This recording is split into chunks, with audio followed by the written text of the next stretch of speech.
Cinema అయిన మహా నేను మిస్టర్ బి. నా మాట సూటిగా ఉంటుంది, మ్యాటర్ క్లియర్ గా ఉంటుంది. మీరు చూస్తున్నారు మిస్టర్ బి ఛానల్. ఈ వీడియోలో మనం మాట్లాడుకుందాం కల్కి movie review. Doctor Rajasekhar Telugu సినిమాలకు సంబంధించి ఇంతకు ముందున్న స్టార్ హీరోల జనరేషన్ లో భలే మంచి మాస్ హీరో. జనరేషన్ మారుతున్నప్పుడు మార్పులు సహజం. ఆ మార్పుల్ని చాకచక్యంగా పట్టుకోగలిగిన వాళ్ళు సర్వైవ్ అవుతారు, పట్టుకోలేని వాళ్ళు వెనకబడిపోతారు. అలా వెనకబడిపోయిన వాళ్లలో డాక్టర్ రాజశేఖర్ గారు కూడా ఉన్నారని చెప్పొచ్చు. వరుసగా ఎన్నో ఫెయిల్యూర్స్, ఆయన మార్కెట్ అంతా కూడా పతనం అయిపోయింది.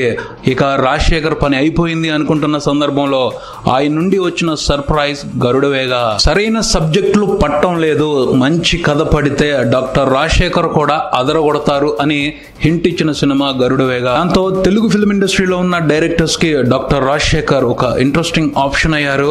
ప్రశాంత్ వర్మ ఆయనతో జతకట్టి సినిమా తీశారు. ఆ సినిమానే కల్కి ఈ వారం థియేటర్స్కి వచ్చింది.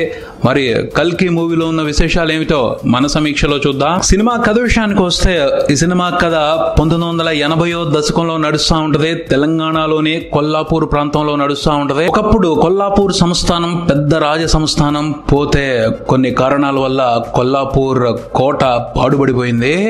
ఆ పాడుబడిపోవడం వెనక పెద్ద కుట్ర ఉంది. ఈ కథ నడుస్తున్న టైంలో కొల్లాపూర్ ప్రాంతంపై నరసప్ప అనే నరరూప రాక్షసుడు అజమాయిషి చలాయిస్తున్నాడు. కొల్లాపూర్ ప్రాంతంలో జాతర జరుగుతా ఉంది. ఆ సమయంలోనే నరసప్ప తమ్ముడు శేఖర్ బాబు దారుణంగా హత్య చేయబడ్డాడు. దాంతో ఆ ప్రాంతంలో గొడవలు చెలరేగుతాయి. శేఖర్ బాబుని చంపిందెవరో తెలుసుకోవడానికి కల్కి ఐపీఎస్ కొల్లాపూర్ లో అడుగు పెడతాడు. తనదైన స్టైల్లో ఇన్వెస్టిగేషన్ చేసుకుంటా వెళ్తాడు. కల్కి కొన్ని క్లూస్ ని పట్టుకుని వాటి నుంచి నిజాలు రాబడతాడు. ఆ క్రమంలో తన హీరోయిజం తో కొల్లాపూర్ ప్రాంతానికి బోల్డంతా మేలు చేస్తాడు కల్కి. పోతే అసలు ఇంతకీ శేఖర్ బాబుని చంపింది ఎవరు? ఇక్కడ నడిచిన కథకి కొల్లాపూర్ రాజ సంస్థానానికి సంబంధం ఏమిటి తెలుసుకోవటమే ఈ సినిమా. విశ్లేషణ విషయానికి వస్తే కల్కి చాలా పవర్ఫుల్ టైటిల్. కల్కి అనే పేరుతో ఏమాత్రం కాస్త పరిచయం ఉన్నా, ఆ పేరుకు సంబంధించి ఎంతో కొంత ఇన్ఫర్మేషన్ తెలుసున్నా, ఆ పేరు విన్నప్పుడు మైండ్ లో క్రియేట్ అయ్యే విజువలే వేరుగా ఉంటది. ఎందుకంటే కల్కి అవతారం శ్రీ మహావిష్ణువు దశావతారం. కలియుగ అంతంలో శ్రీ మహావిష్ణువు ధర్మాన్ని పరిరక్షించడం కోసం కల్కి అవతారం ఎత్తుతారు అని పెద్దలు ఎప్పటి నుంచో చెప్పుకుంటా వస్తున్నారు. కల్కి అవతారానికి సంబంధించిన నేపథ్యం కూడా చాలా చాలా ఆసక్తికరంగా ఉంటది. సో కల్కి అనే పేరు విన్నప్పుడు తప్పకుండా ఒక డిఫరెంట్ ఫీలింగ్ కలుగుద్ది. ప్రశాంత్ వర్మ డాక్టర్ రాజశేఖర్ గారితో కల్కి అనే సినిమా తీస్తున్నాడు అని తెలిసినప్పుడు ఈ కుర్ర డైరెక్టర్ ఏదో అద్భుతం చేస్తున్నాడేమో అనిపించింది. కానీ ఈ సినిమా టీజరు, ట్రైలరు వాటన్నింటినీ చూసిన తర్వాత మరీ ఎక్కువ ఊహించుకోకూడదు. ఈ సినిమా ఒక మంచి సస్పెన్స్ ఇన్వెస్టిగేటివ్ థ్రిల్లర్ అన్న ఫీలింగ్ వచ్చేసింది. పోతే సినిమాలో డైరెక్టర్ ప్రశాంత్ వర్మ ధర్మాన్ని పరిరక్షించడం కోసం కర్మ తన పనిని తను చేస్తది అని లైట్ గా అలా టచ్ చేశారు.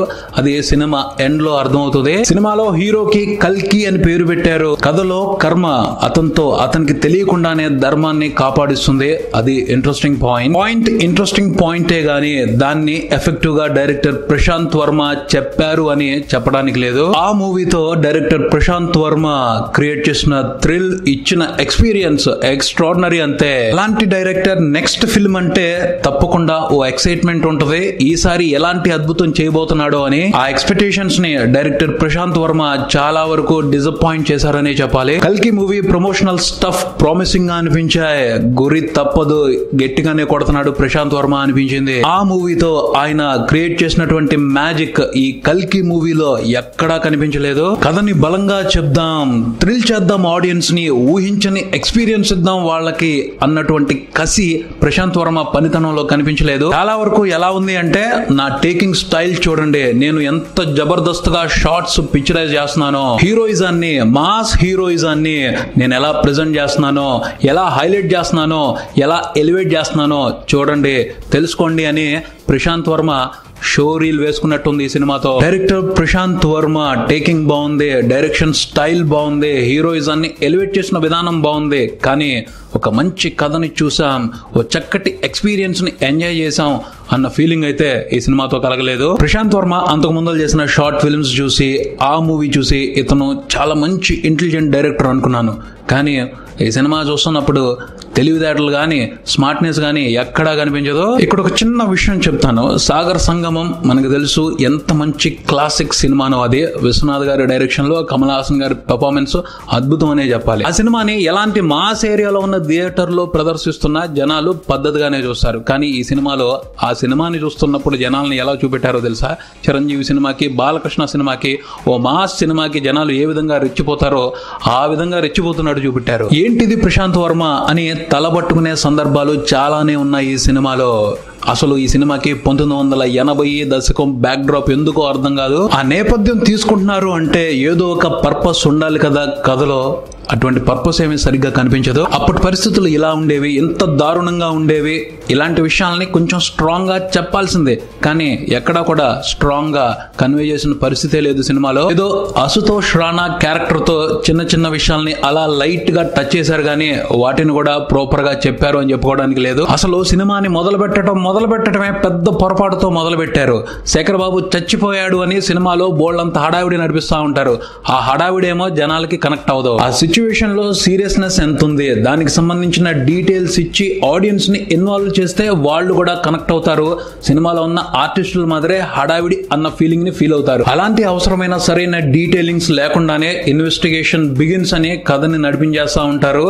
అసలు ఫస్ట్ హాఫ్ లో కథకు సంబంధించి ఇన్వెస్టిగేషన్ జరిగిన విధానం అయితే మహా బోరింగ్ గా ఉంది. ఎంత హీరో అయినా, మాస్ హీరో అయినా, సూపర్ హీరో అయినా ఇన్వెస్టిగేషన్ ని అంత రిలాక్సింగ్ గా చేస్తే జనాలు అంతకంటే రిలాక్స్ అయిపోతారు కదా. హీరో కూల్ గా ఉంటాడు. ఎంత కూల్ గా ఉంటాడు అంటే ఇక్కడ జరిగింది ఏంటో నాకు మొత్తం తెలుసు అని కూల్ గా ఉంటాడు. నీరసంగా ఇన్వెస్టిగేషన్ ని లాగుతా ఉంటాడు. ఇంకా చూసే వాళ్ళకి ఎక్కడ ఇంట్రెస్ట్ ఉంటది, రిలాక్స్ అయిపోతారు. రిలాక్స్ అయిపోతూ థ్రిల్లర్ ని చూస్తుంటే ఎంజాయ్మెంట్ ఏమన్నా ఉంటదా? థ్రిల్లర్ అంటే ఎలా ఉండాలి? ఉత్కంఠ ఉండాలి, ఏం జరిగింది, ఎవరు చేశారు తెలుసుకోవాలి అన్న ఉత్సాహం ఉండాలి. అలాంటి క్యూరియాసిటీ ఉండదు.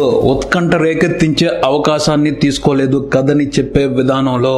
హీరోయిజాన్ని ఎంజాయ్ చేయండి, ఈ మాస్ ఫైట్ల్ని ఎంజాయ్ చేయండి అన్నట్టే చూపించుకుంటా వెళ్ళారు చాలా వరకు కథనే. హీరోయిజం బిల్డప్ చూపించాలనుకున్నోడివి ఈ సినిమా ఓ సస్పెన్స్ థ్రిల్లర్ అన్న ఆశ ఎందుకు పుట్టించావు అని సినిమా చూస్తున్నప్పుడు ఎన్నోసార్లు డైరెక్టర్ ప్రశాంత్ వర్మని అడగాలనిపిస్తుంది. సినిమాలో విలన్ క్యారెక్టర్స్ ని ప్రాపర్ గా డిజైన్ చేయలేదు. వాటితో కథని చెప్పిన విధానం కూడా కన్విన్సింగ్ గా అనిపించదు. సినిమాలో ఉన్న విలన్ క్యారెక్టర్స్ అన్ని కలిసే తప్పులన్నీ చేశారు. ఇంకో పక్క వాళ్ళలో వాళ్లే కొట్టుకుంటా ఉంటారు. ఈ వ్యవహారానికి సంబంధించి ప్రాపర్ డీటెయిలింగ్స్, సరైన డిజైనింగ్ లేదు స్క్రీన్ ప్లే లో. విలన్స్ వాళ్ళు చేసిన పాపాలు, వాళ్ళు చేసిన తప్పులు, వాళ్ళు చేసిన పొరపాట్లే ఈ కథకి మెయిన్, కానీ వాటిని ప్రాపర్ గా డిజైన్ చేసుకుంటా రాలేదు. స్ట్రాంగ్ గా, ఇంట్రెస్టింగ్ గా, ఎంగేజింగ్ గా చెప్పాల్సిన అంశాలని లైట్ గా చెప్పేసి అదనపు ఆకర్షణ అవుతాయి అనుకున్న అంశాలకి ఎక్కువ ఇంపార్టెన్స్ ఇచ్చేశారు. Heroism buildup, slow motion shots ఎన్ని ఉంటాయంటే సినిమాలో అవసరమా ఇన్ని అనిపిస్తుంది. సినిమా నిడివి 2 గంటలే, కానీ చాలా సేపు నడిచినట్టు అనిపిస్తుంది. ఇంక అర్థం చేసుకోవచ్చు వీళ్ళు ఎంత బ్రహ్మాండంగా స్క్రీన్ ప్లే ని ప్రిపేర్ చేసుకున్నారు అని. తర్వాత హీరో హీరోయిన్ మధ్యన లవ్ ట్రాక్. షార్ట్ ఫిల్మ్స్ లో లవ్ నేపథ్యంగా ప్రశాంత్ వర్మ మంచి షార్ట్ ఫిల్మ్స్ చేశాడు. ఈ సినిమాలో ఇంత వరస్ట్ లవ్ ట్రాక్ ని అతను ఎక్కడి నుంచి పట్టుకొచ్చాడు అనిపించింది. ఏమాత్రం ఇంట్రెస్టింగ్ గా అనిపించదు. ఆ లవ్ ట్రాక్ తో చాలా టైం వేస్ట్ చేశారు సినిమాలో అనిపించింది. ఇలా చాలా మిస్టేక్లు ఉన్నాయి సినిమాలో. ట్రైలర్ చూసి ఏర్పరచుకున్న థ్రిల్లింగ్ ఫీలింగ్ అయితే ఈ సినిమా చూసినప్పుడు కలగలేదని చెప్పాలి. పోతే కొన్ని విషయాల్ని మాత్రం మెచ్చుకుని తీరాల్సిందే. Production designing, art work, cinematography, కొన్ని ఫైట్ సీన్స్ లో ఎడిటింగ్ సూపర్ గా ఉన్నాయి. బ్యాక్గ్రౌండ్ స్కోర్ అదరగొట్టి పారేశారనే చెప్పాలి, కానీ కొన్ని సందర్భాల్లో అవసరం లేకపోయినా ఎక్కువ వాయిన్ చేస్తున్నాడే అని కూడా అనిపించింది. పోతే అది మ్యూజిక్ డైరెక్టర్ తప్పు కాదు, కథని ప్రాపర్ గా డిజైన్ చేసుకోలేకపోయిన వాళ్ళ తప్పు. పాటల విషయానికి వస్తే ఐటమ్ సాంగ్ మంచి మార్కులే వేయించుకుంటది అని చెప్పొచ్చు. ఆర్టిస్టుల పెర్ఫార్మెన్స్ విషయానికి వస్తే డాక్టర్ రాజశేఖర్ గారిని ప్రశాంత్ వర్మ చాలా నీట్ గా ప్రెజెంట్ చేశారు. ఆ విషయాన్ని మాత్రం ఒప్పుకోవాల్సిందే. పవర్ఫుల్ డైనమిక్ పోలీస్ ఆఫీసర్ గా స్టైలిష్ గా చాలా బాగా యాక్ట్ చేశారు డాక్టర్ రాజశేఖర్. తర్వాత రాహుల్ రామకృష్ణకి చాలా పెద్ద రోల్ పడింది ఈ సినిమాలో. ఆల్మోస్ట్ సినిమా అంతా ఆయన కనిపిస్తానే ఉంటాడు. జర్నలిస్ట్ పాత్రలో కనిపించారు. ఒక పక్కన కామెడీ చేశారు, మరో పక్క కథకు సంబంధించి ఇంట్రెస్ట్ ని క్రియేట్ చేసిన పాత్ర ఇదే. రాహుల్ రామకృష్ణ తన పాత్ర పరిధి మేర చాలా బాగా చేశారని చెప్పాలి. అదా శర్మ హీరోయిన్ అన్న పేరే గానీ ప్రాముఖ్యత ఉన్న పాత్ర అయితే కాదు కథలో ఆవిడది, జస్ట్ ఓకే పెర్ఫార్మెన్స్ అంతే. ఆ పైన చాలా మంది సీనియర్ ఆర్టిస్టులే ఈ సినిమాలో నటించారు. వాళ్ళందరూ కూడా వారి వారి పాత్రలకు తగ్గట్టు బాగానే యాక్ట్ చేశారని చెప్పాలి. మొత్తంగా కల్కి మూవీ గురించి చెప్పేది ఏమిటి అంటే, ఓ బోరింగ్ ఇన్వెస్టిగేటివ్ ఫిల్మ్ ఇది. ఏవో కొన్ని ట్విస్ట్లు ఇంట్రెస్టింగ్ గా అనిపిస్తాయి, అది చివరి 15 మినిట్స్ మాత్రం కొంచెం ఇంట్రెస్టింగ్ గా అనిపిస్తుంది. మిగతా సినిమా మాత్రం ఎక్కువగా అసహనాన్నే కలిగిస్తుంది. ఊరించినంత గొప్పగా అయితే ఈ మూవీ టీం కల్కి మూవీని తీర్చిదిద్దలేకపోయారని చెప్పాలి. కల్కి మూవీకి నేనుస్తున్న రేటింగ్ 2.5 అవుట్ ఆఫ్ 5. మరో మూవీ రివ్యూతో మళ్ళీ కలుద్దాం. ఈ వీడియో మీకు నచ్చితే లైక్ చేయండి, మీ ఫ్రెండ్స్ తో షేర్ చేసుకోండి, మీ అభిప్రాయాన్ని కామెంట్ చేయండి, ఈ ఛానల్ ని సబ్స్క్రైబ్ చేయండి. నేను mister B. Keep watching mister B channel. Thank you.